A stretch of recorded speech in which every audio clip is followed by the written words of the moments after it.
Alright guys, thank you so much. This is my final video in my Blu-ray collection series. I've been wanting to do this for a while, so thank you guys again for sticking it out to the end. We're continuing our Criterion. Last video we did shows and starting Criterion, so let's just start off where we left off, huh? Also, disclaimer, I've had a few beers. That's kind of a last hurrah before a very significant life change, so keep that in the back of your mind. Hunger. This movie is awesome. This movie, again, directed by Steve McQueen. He did Shame, he did 12 Years a Slave, and then he did this Fire movie.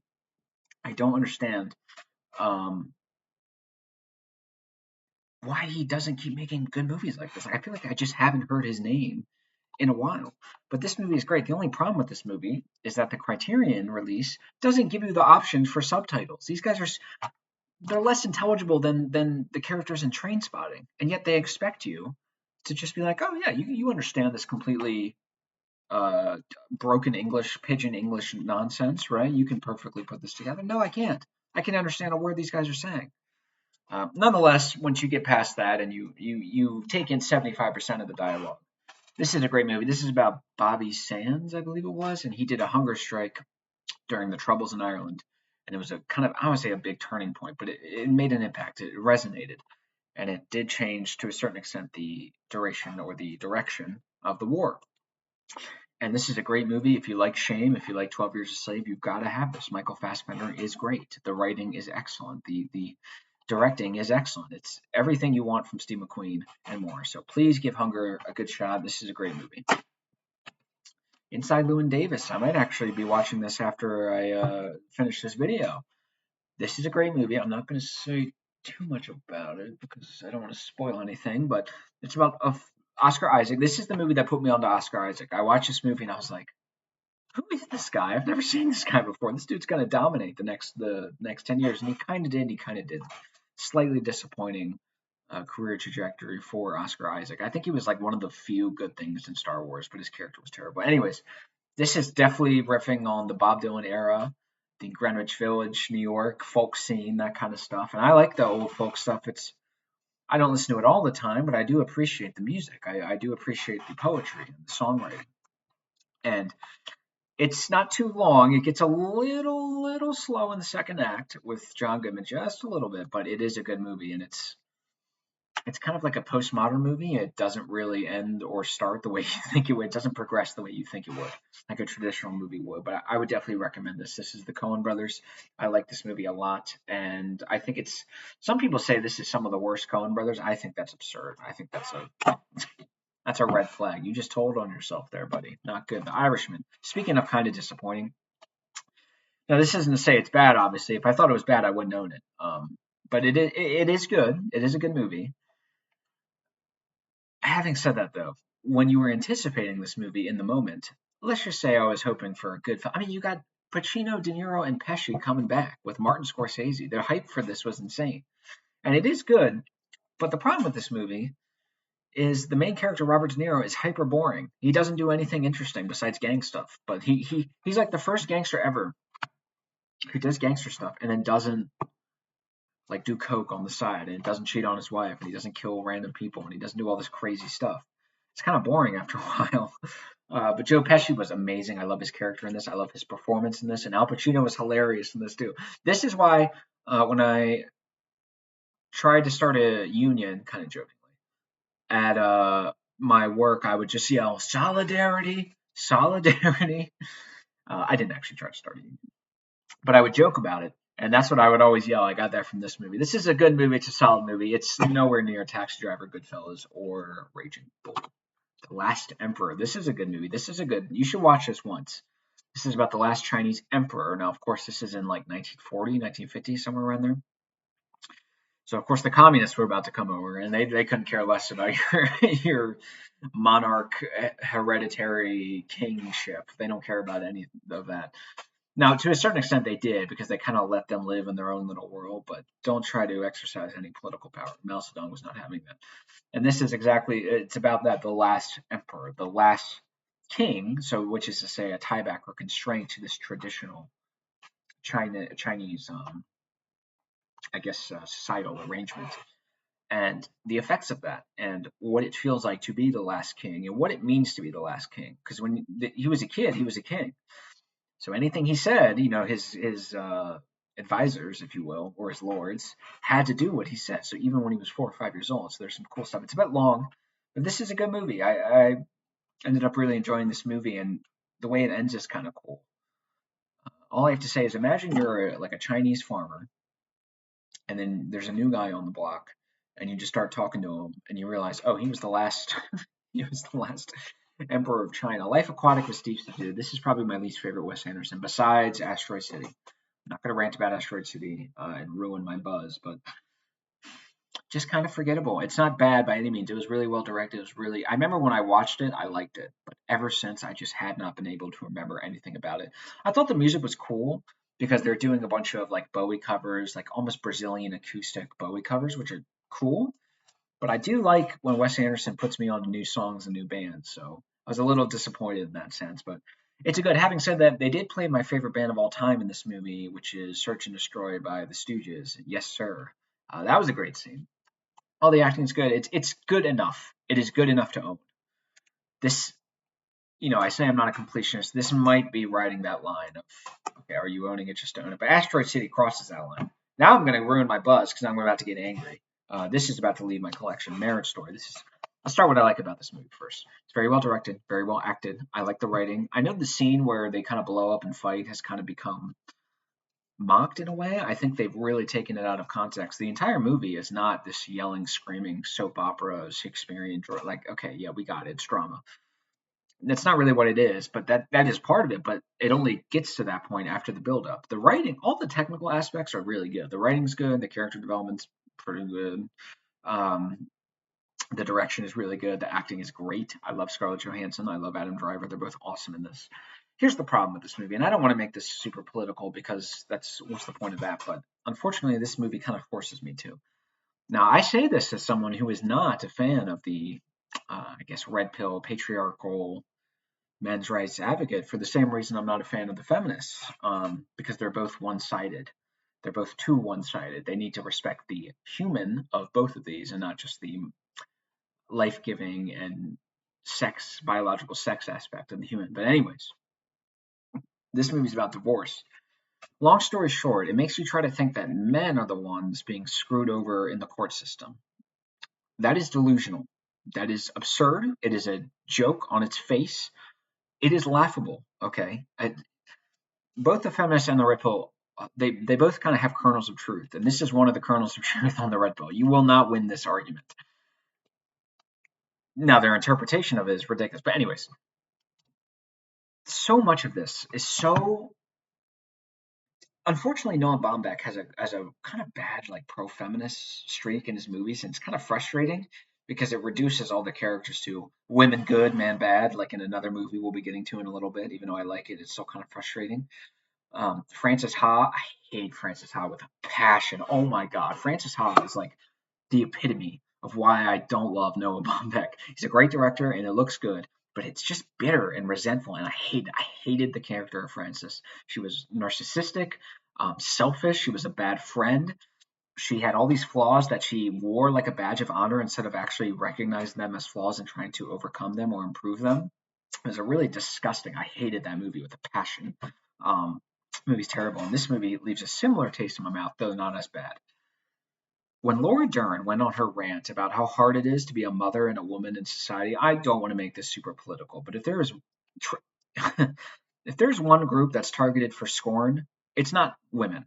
Okay, in 2025, and since I would argue since the 60s, realistically, it's been men, and it's been. I mean, I don't want to make this a race thing, but it's delusional.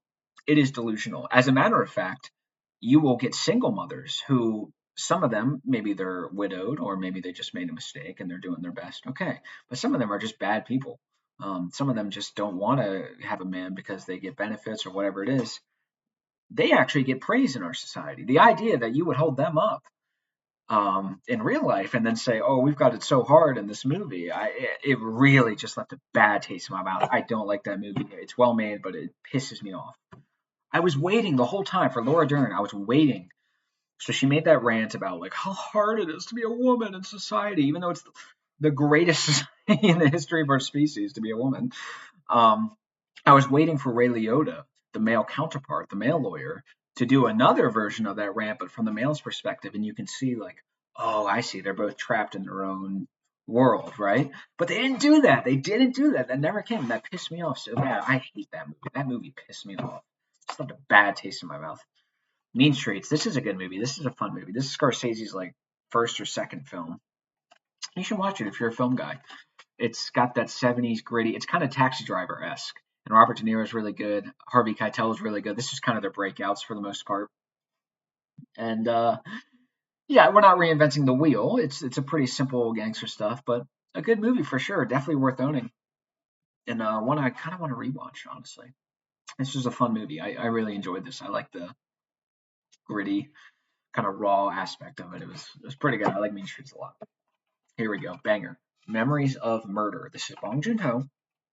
This guy directed Parasite, if you've seen that. If you have not watched a foreign film, again, I feel like I've said this before, but the Koreans make some good stuff. And when it comes to revenge, no one does it better than the Koreans. And that is what this is about. This is based on a true story about Korea's, South Korea at least, their first their first serial killer. And it's fascinating. It's very similar to Seven by David Fincher, if you like that, though it is different in many ways. It's similar but different. It's not a ripoff. Some people like to say it's a ripoff. That's absurd. That's ridiculous. It's a beautiful film. It might be my favorite Bong Joon-ho film. I think I might like it more than Parasite. Um, it's so good. All the acting's great. There's some great drop kicks in this movie. This is not a WWE wrestling movie. Like I said, it's about a serial killer, but these characters will just run and they'll jump off a cliff and just drop kick. Some of the best drop kicks you'll ever see in cinema in this film. Please watch this movie. It's tense, it's riveting, it's dark, it's gritty.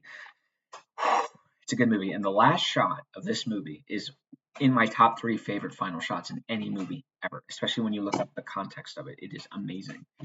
Menace to Society, my favorite. Um, I like this more than Boys in the Hood. It always gets compared to Boys in the Hood. I completely understand why, because they are very similar. But I prefer this to Boys in the Hood just a little bit.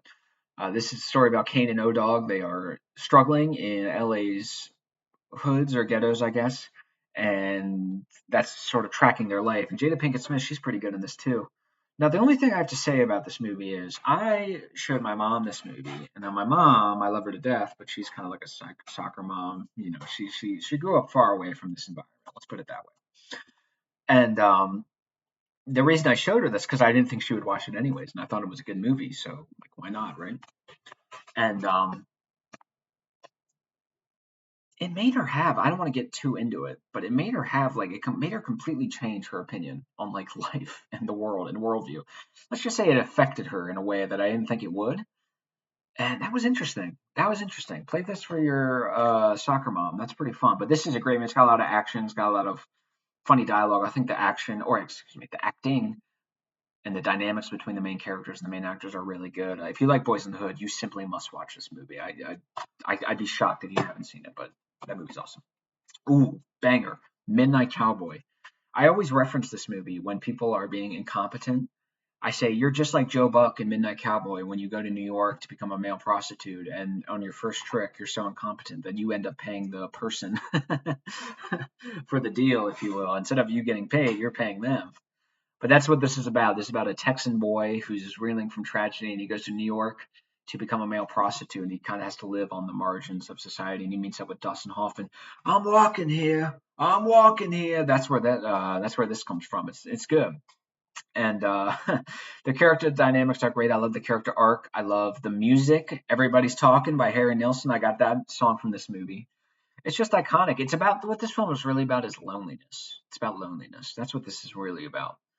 And it's about friendship and broken dreams and tragedy and trauma. And it's a beautiful film, and I think you should watch it. It's the 60s. I think it was 1969. Yeah, not too long. I would give this a recommend.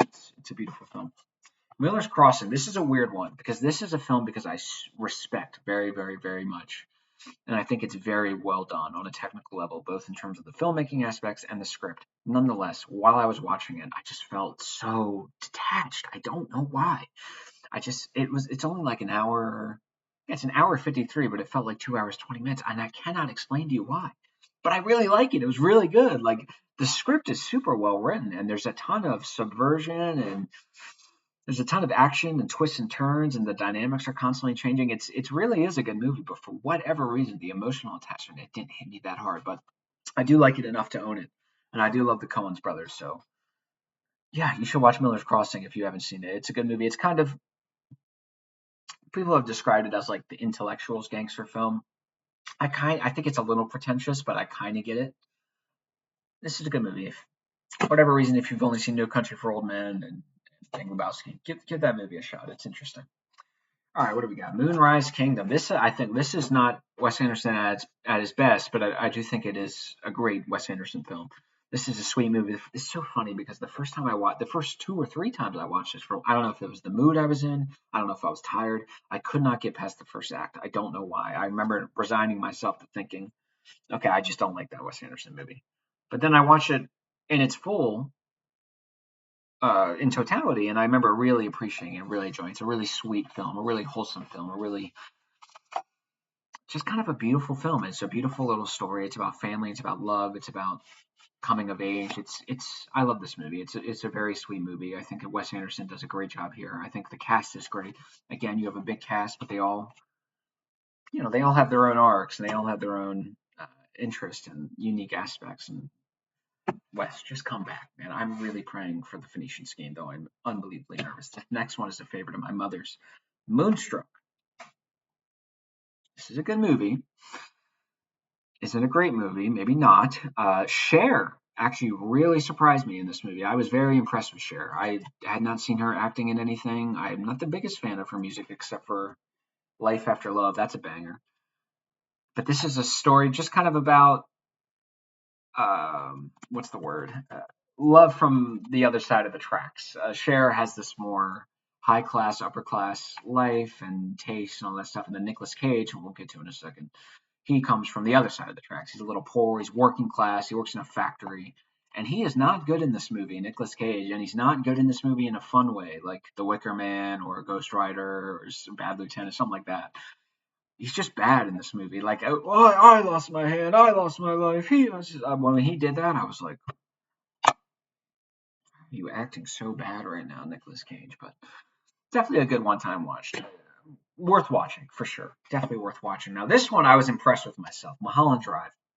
This is a great movie. I love this movie. I've only seen it once, and I think I gave it like a 9 out of 10. I really enjoyed this movie, and I remember I got this movie the first time watching. I was very, very proud of myself. I was very proud of myself because Blue Velvet, which is kind of more simpler, even if not simple, I didn't get the first time. I didn't quite get it, but this one I got. I realized, oh, okay. Well, if you know what you're looking for, he's kind of telling you what's happening. So, yeah. But this is a great movie. This is a movie about.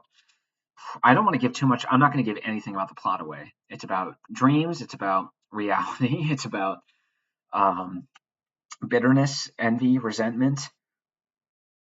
It's a beautiful film. This is probably my second favorite Lynch film. I think Elephant Man's number one. This is number two, and then I don't know, maybe Eraserhead or Blue Velvet I have to rewatch, but it's great. I love this movie. I love Naomi. I adore Naomi Watts in this movie, especially.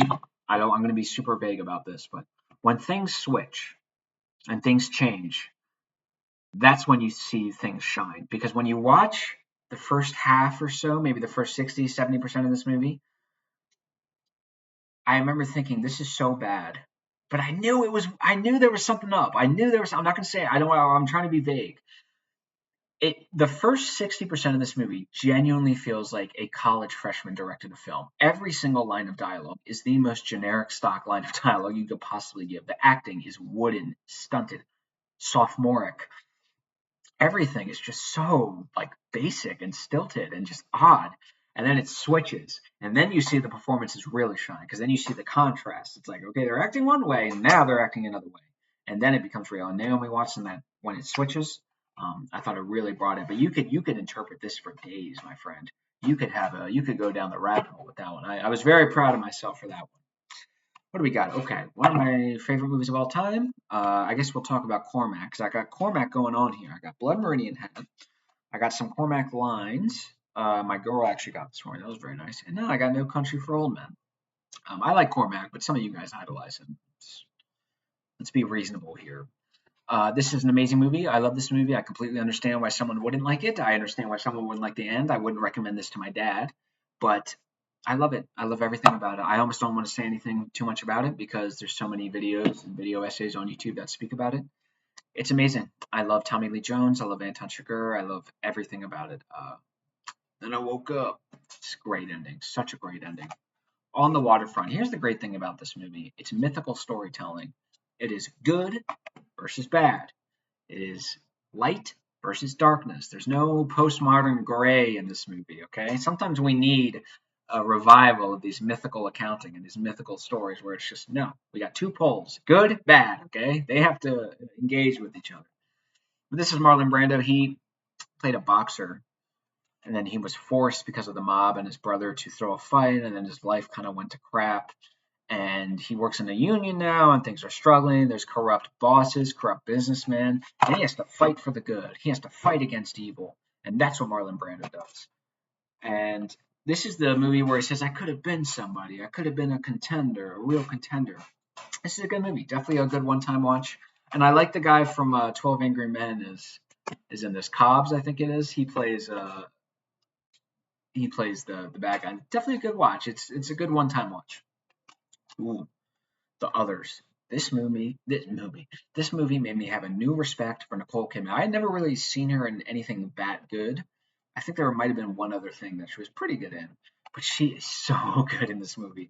She is one of my favorite like lead actress performances ever. I think she is just dynamite in this. This is kind of a ghost movie, a horror movie. It's expertly crafted. It's tense. There are great use of like blacks, like the colors and the shadowing and the blocking is really great. I think the script is tight. I think it keeps you guessing. I prefer it to The Sixth Sense, which it gets compared to a lot. I just love this movie. I adore this movie. I'm not super into horror films, but this is one of my favorites for sure. I remember watching this two or three times. I watched it the first time, and then within a week, I was like, I gotta watch this again. Nicole Kidman is so dynamite in this movie. She's just so good. I love this movie. I love everything about it. The direction is great, the script is great, and the acting is even better. Please check out this movie. This movie is awesome. What's up? Pan's Labyrinth. This is a good movie. I just don't feel the need to rewatch it a ton. I like the mythical elements of it. I like the weird guy with the eye, and you know what I'm talking about. The guy who looks like a you know what. Good movie. Solid movie. I like the connections to Francisco's fascist Spain. I like all that stuff. I just don't feel the need to rewatch it a ton, which is unfortunate, but definitely a solid movie. This movie I have only seen once, but I do feel the need to rewatch it. This movie is amazing. It is soul touching, it is beautiful, and it's just a great heartwarming story. And that is Paper Moon. What a beautiful movie. What a beautiful movie. Now, I'm trying to get my mom to watch this. I know that when she watches this, she's going to be like, yeah, this is one of my favorite movies. I know that. So, mother, if you're watching, you need to watch this.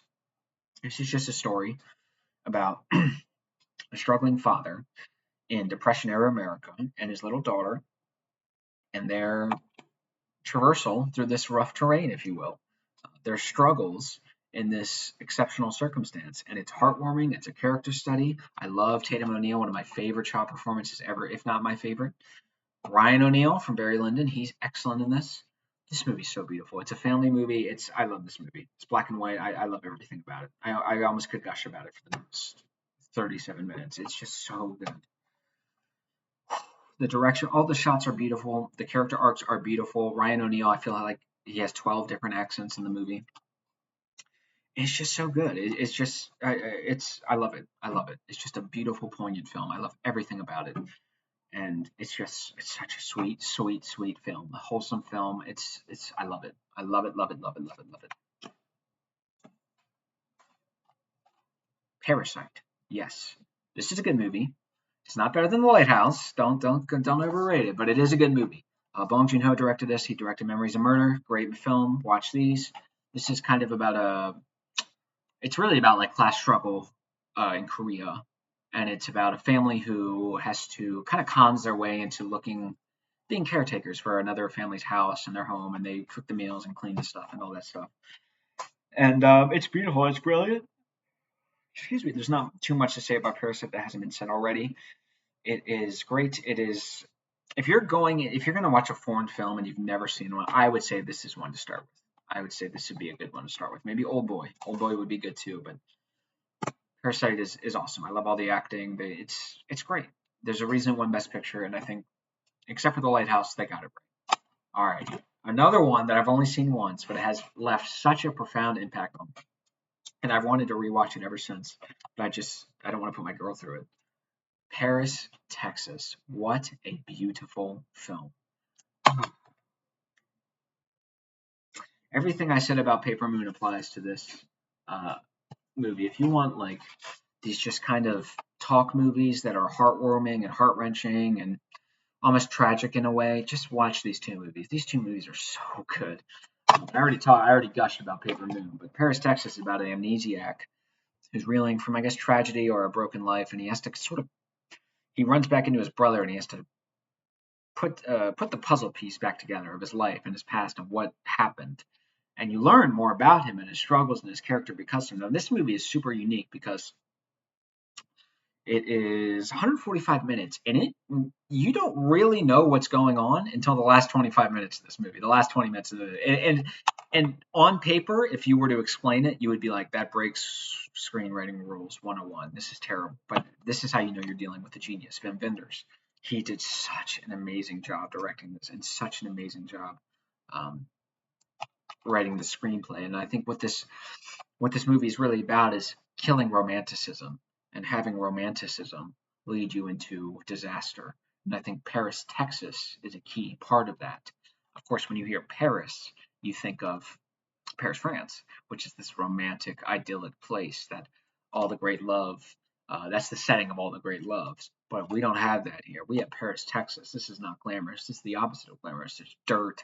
There's just nothing. There's cactus. There's nothing fun. There's nothing romantic here. Nothing to inspire the soul. And I think that sort of mirrors the journey that the main character goes on.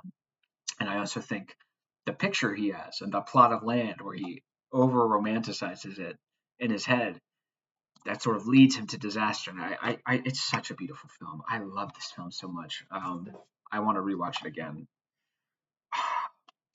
Beautiful, beautiful. What a great, great, great film. Please watch this movie. Heart wrenching, heart touching, and a beautiful love story that's ultimately tragic. And I love it. What's next? Portrait of a Lady on Fire. Good movie, very well made, a lot of pretty shots. The character arc was cool. I like the ending. The ending of this is so good. I love the ending of it. I think the ending alone made me buy this because I think I was on the edge. I was like, I enjoy this, but should I buy it? And then the ending happened. I was like, yes, I need to buy this. This is a story about I can't remember who the main woman who's being painted, so she has to be the portrait, and it's about sort of a sort of feminist struggle, and it's good. It's about love and all that stuff. It's not a guy's movie. Now, I don't care about that. If it's good, it's good. But if you if you think that's going to be a problem, then just know that going in. It's a character movie. It's about love. It's about fighting for what you want, all that crap. It's a little on the nose, but it's not too bad. I remember the acting was good, and yeah, I just don't feel a ton of rewatch desire to rewatch this movie. So, but a good movie nonetheless, and I think it's a good one-time watch. Punch Drunk Love. This is a good, definitely not Anderson's best, but a solid movie. It's funny. I think it's mercifully short. I like the kind of weird, offbeat, oddball sense of humor to this. Adam Sandler is good in this. I think sometimes I watch this when I watch a terrible Adam Sandler movie just to remind myself, like, oh, he can be good in movies, or maybe Uncut Gems or something. But yeah, this is a good movie. The story's a little simple, and I was a little surprised by that. It's almost simple to a fault, but I think you go for a rewatch. I remember liking Emily Watson, but it was good. I love Philip Seymour Hoffman in this movie. Philip Seymour Hoffman is hilarious in that movie. Ooh, one of my favorites, Raging Bull. I'm not gonna say too much about this because they're what is there to say about Raging Bull? I love everything about this movie. Everything about this movie. It's funny. The last time I watched it, I think I was a little tired. It dragged a little bit, but I think it was because of the mood I was in. But this movie is so good. I love the character study. I mean, if you like Taxi Driver, it has that sort of character arc and that character study that you would love. And I think it's just a beautiful film to look at. I love the black and white.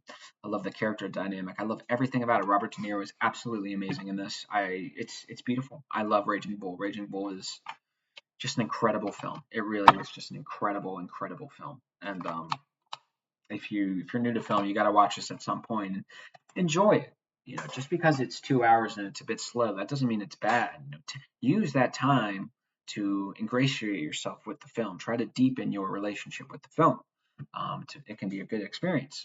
Oh, I actually was just talking about this earlier today. Documentary by Martin Scorsese, Rolling Thunder Revue, I think it's pronounced. A Bob Dylan story by Martin Scorsese. Now, I love me some Dylan. I don't love everything he does. I like his 60s and 70s stuff. You can call me a Philistine. I don't care. Highway 61 is my favorite album. I don't care. But this is a great album. A great documentary. There's so many great scenes, great performances, great songs, and great conversations. I remember there was like an argument about Dylan's romanticism versus someone else, and he was kind of explaining, and they were drinking at a bar, and they were explaining their worldviews and the way they thought, and it just totally hit me like, oh, this is just the mythical consciousness. Like Bob Dylan had the mythical structure as the predominant structure in his psychology. So it was very interesting. If you're a Dylan fan, you got to watch this. This is great stuff. Patti Smith, you see some great Patti Smith performances. By the way, she looks unbelievably out of her mind. Like she looks like she took 10 grams of shrooms and then just started doing random singing. Like it was very odd. Roma, this is a good movie. I don't feel the desire to rewatch it a ton, but I always remember this movie for two scenes. One, there's a guy who goes full frontal, so you see it all hanging out, and he has like a samurai sword, and he does like some Japanese dance with the sword or some demonstration with the sword. Let's just say, if nothing else, it was very memorable. And this is Roma. This takes obviously not in Italy, but this is a story about in Mexico, and it's about a Mexican family who's falling apart, and their housekeeper, for lack of a better term, who also has her own struggles in this film. This really is a very beautiful and touching movie and story, despite the scene I just described. And it's about the family you choose and the family choosing family who loves you, not family who just happens to be defined family by our society's expectations. All the acting is great. There's some really, really painful and heartbreaking scenes in this movie. Really gut wrenching stuff. But now that I think about it, there's actually three scenes. So I described the first one. The second one is this takes place in Mexico, and there's like a military base, and they're doing Japanese samurai sword again, more demonstration. Like we're not in Japan. What are you doing? I remember just thinking that was so weird. And then the scene where the guy leaves her at the movie theater, that was, I can't lie, it was obviously a bad thing to do, but it was kind of Sigma. Royal Tenenbaums, love Royal Tenenbaums, love Wes Anderson, not too much to say, great soundtrack, great great family story. Great. This is what I love from Wes Anderson. There's not a ton of characters, but because of that, we have more time and space to fully flesh them out and build up these relationships and dynamics. The soundtrack is amazing. There's almost not too much you could say about Wes Anderson because they're all the same, kind of, but not really. Speaking of, here's my favorite Wes Anderson film, Rushmore. This is a perfect film. It is sweet. It is wholesome. It is touches the soul. I love literally every single thing about it. The acting, every single line of dialogue or the script, the direction. I love the character dynamics, the arcs. I love the teacher and his relationship or her relationship with Max. I love Bill Murray's character. I'm not even the biggest fan of Bill Murray, but his character arc is great. The soundtrack is amazing. You've got one of my favorite songs of all time, "Ooh La La" by the Faces, and then you got Cat Stevens. The Wind is so good, so good. I adore this movie. This is in my top 20, maybe even my top 10. I think it's Wes Anderson's best. I love everything about this movie. I adore it. It's the pacing in this movie is perfect. The montages in this movie are some of the best I've ever seen. I love the revenge angle. I love the sort of pranks. I'm trying to be a little vague. The pranks that, or maybe not pranks, but acts of revenge that Bill Murray and Max kind of enact on each other. It's just a beautiful film. I adore this movie so much. I love it. Such a great film. Such a beautiful, sweet, wholesome film. You can watch it with the family, kind of. It's just great. I love everything about it. It's touching. What a great film. Yes. Next up, Secrets and Lies. This is a good movie. The only problem with this movie is the secret in this movie isn't really that bad. I mean, I'm not saying it's not a secret, and people have the right to reveal what they want to reveal. Well, one of the secrets, I should say. The other secret is very intense. The other secret it's also implied. You have to infer it. They don't really come out and say it. But it's about exactly that. Secrets and Lies, a family dynamic relationship, and why are you concealing things for your family? There must be an underlying reason. Are they your family? Should you consider them your family? What are the consequences of revealing some of your most private aspects to the loved ones? That's kind of what this is about. And this is about tragedy. It's about a woman named Hortense Cumberbatch. That is her name, Hortense Cumberbatch. And she grew up adopted, and she wanted to find out her real family, and then that sort of starts this ball rolling. I adore Timothy Spall in this movie. Timothy Spall is so good in this movie. He plays what's his name, Wormtail, I think it is, Peter Pettigrew in the Harry Potter movies. That guy. He just plays a normal guy here. He is so good, and I feel so bad for his character. He's just a normal guy. He's a normal, average guy trying to juggle all this stuff, and it just beats on him, and it bears on him. And I feel so bad. And all the acting is great. I can't remember this woman's name, but she is awesome in this. Very good. There's some very touching scenes in this film as well. Definitely a drama. Let's see what's up next. Ooh, banger alert, boys. Seven Samurai. Yes. Seven Samurai. It's long. It's 207 minutes, the 3.5 hours. Nonetheless, it is good. And you've kind of seen this story before if you've seen Fistful of Dollars and all that stuff, but no one does it better. I thought this movie is almost perfect. It's 3.5 hours. It does not feel like it. Everything makes sense. Every aspect of the film is executed to the best possible extent. This movie's long, but it unfolds at a good pace, and it makes the most of that long run time because it shows all the necessary aspects of the character. Shows them training, shows them struggle, shows them overcoming challenges. All things in movies you don't see nowadays. You just see people be perfect and do perfect things. This is a beautiful film. I love everything about it. It's I was impressed. I was kind of dreading going into this because I thought it was just going to be a super long black and white movie that film hipsters overhyped because they wanted to appear morally and intellectually superior. But I was impressed. It's worth the hype. Seven Samurai is worth the hype. You must watch it if you're a film fan. Silence of the Lambs, kind of overrated a little bit. Not bad, but overrated just a little bit. Anthony Hopkins kind of steals this. I remember hating Jodie Foster's accent in this movie. That always pissed me off. I like this movie. I don't love this movie. I think it's a good movie. I don't think it's a great movie. I don't know why, but solid movie. Sound of Metal. Speaking of good, not great. Good movie, not great. It's about a guy who I can't remember what it's called, tetanus, I think, or something, and he's losing his ability to hear. And of course, this sucks because he's the drummer of a punk rock band. You kind of need to hear if you want to start, even in punk rock, as bad as they can be. Technically, you still want to hear what you're saying. This is a good movie. This is about coming to terms with that and finding a life after what you love has been taken from you. And also, is it okay to persist with a disability? Should you try to fix your disability? I think that's an interesting question. Definitely a solid movie. I think it's worth the one-time watch. If I own it, it's worth watching by any means. But solid movie for sure. Squid and the Whale, another Noah Baumbach film. Another film that is really good, but unfortunately, it's kind of bogged down by this men are bad, women are good thing. It's very frustrating. It's annoying. But it's actually really short. It's only 81 minutes. And this is not as bad as Marriage Story in that regard. It's a little more subtle and a little more tact than that, but it is kind of frustrating. But everything besides that is really good. I love Jesse Eisenberg. I love Jeff Daniels is really good. He plays a scumbag. He's don't listen to your mother's son. She's a Philistine. I've used that so much. I just call people Philistines all day. And yeah, it's a family coming of age, dealing with family traumas and broken relationships and all that stuff. And it's definitely worth watching. It's one of my more favorite Noah Baumbach films. Thief, this is a good movie. It's just so kind of simple to a fault.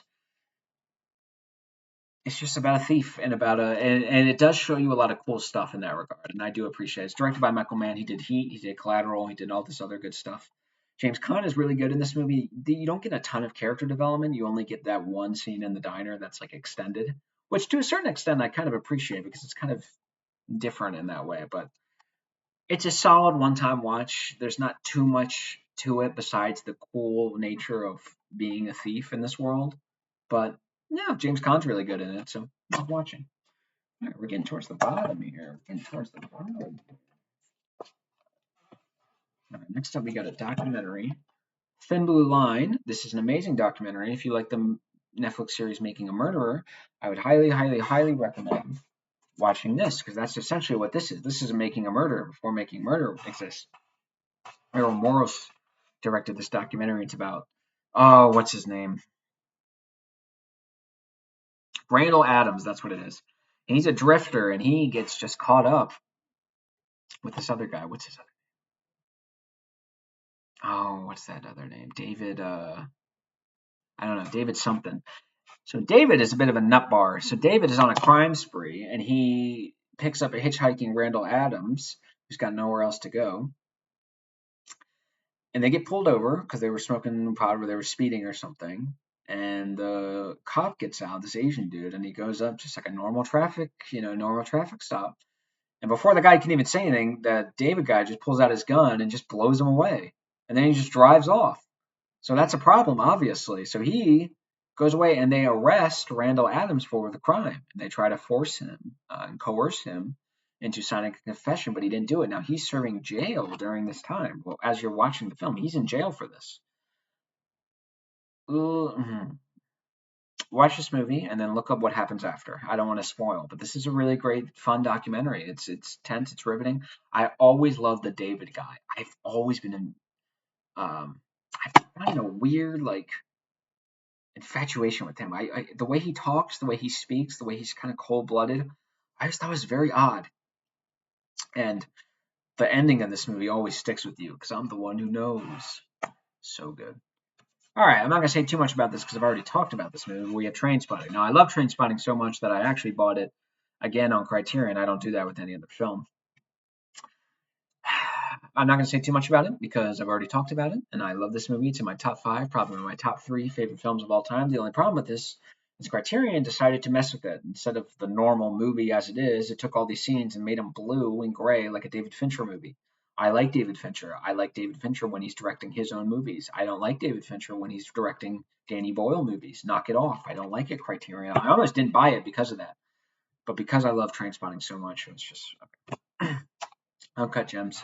Great movie. Not quite as good as Good Time, but it's so close to it that they're almost the same film now.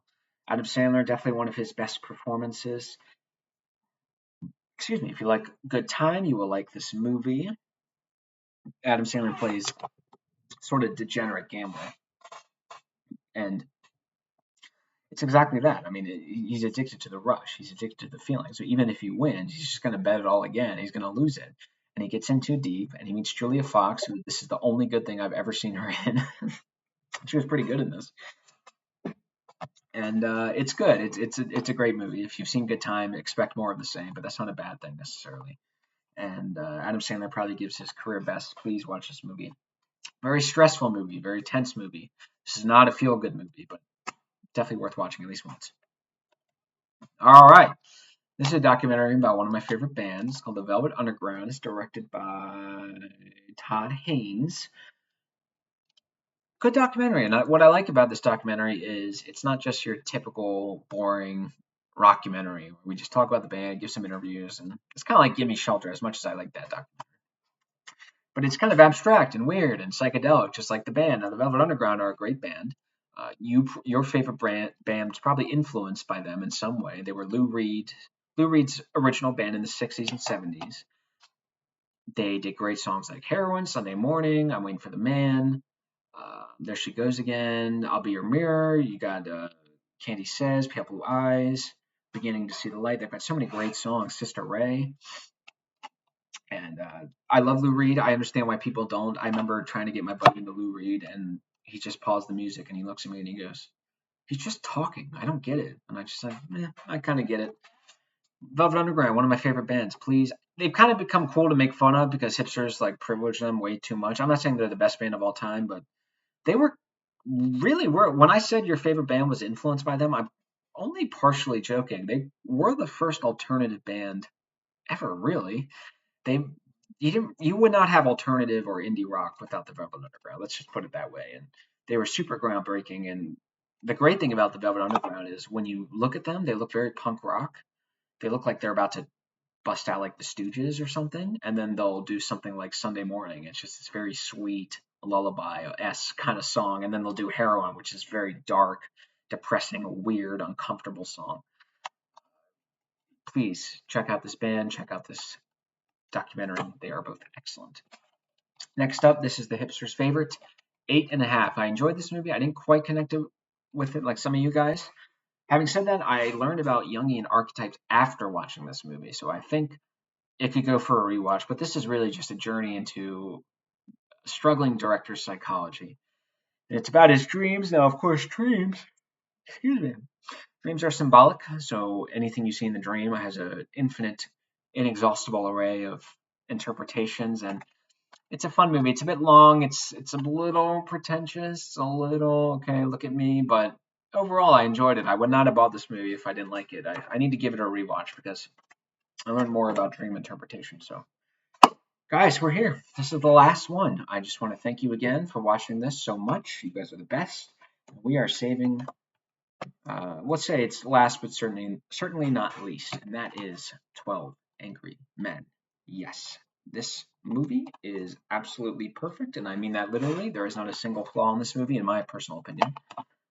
It is as good as it can be. It is a courtroom drama, but it's a talking movie, and it's one of the most exciting and exhilarating talking movies out there. I remember I put my buddies on there, like they either graduated in my class or a year below, and they're not into black and white 50s movies. And even they came out, they were like, "This is amazing," and I was like, "Yes, yes, everyone." I've yet to put anyone on this film and they didn't like it. Even you could be the most skeptical person. And Sidney Lumet, I mean, I've already talked about my adoration of him. I think he's underrated, and this movie is a classic example. I think the dialogue, it's just iconic. I love everything about this movie. The character arcs and the dynamics are so perfect, and the way they're expressed in the film, like when characters literally turn their back to another character, or when they throw the knife on the table, it's just so good. It's so good, and all the acting is amazing. It's actually funny. I actually watched the remake of this first, and the reason why is because I watched it in school. I had never heard of this movie.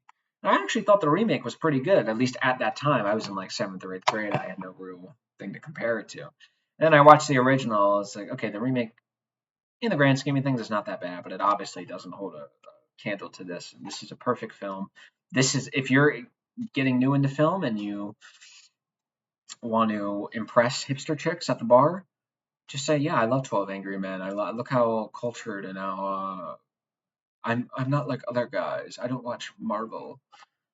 It's not really that hipster. It's not really that weird, but it is so good. Please watch this movie. This movie is just, it is perfect. And that, my friends, is all of my movies. I want to thank you again so much for continuing to watch this. It means a ton to me. You guys are the best. And next up, we're doing my record collection. And then maybe after that, we'll do books. But I actually haven't read as many books as I own. So I've seen all the movies that I own, but I haven't. And I've listened to all the records that I own, but I haven't read all the books that I own. So we'll see. I love you guys. I'll see you soon. And I can't wait to see you guys in my record collection because as much as I love film, I also love music as well. And we can share our favorite art there. So thank you guys. You guys are the best. I love you.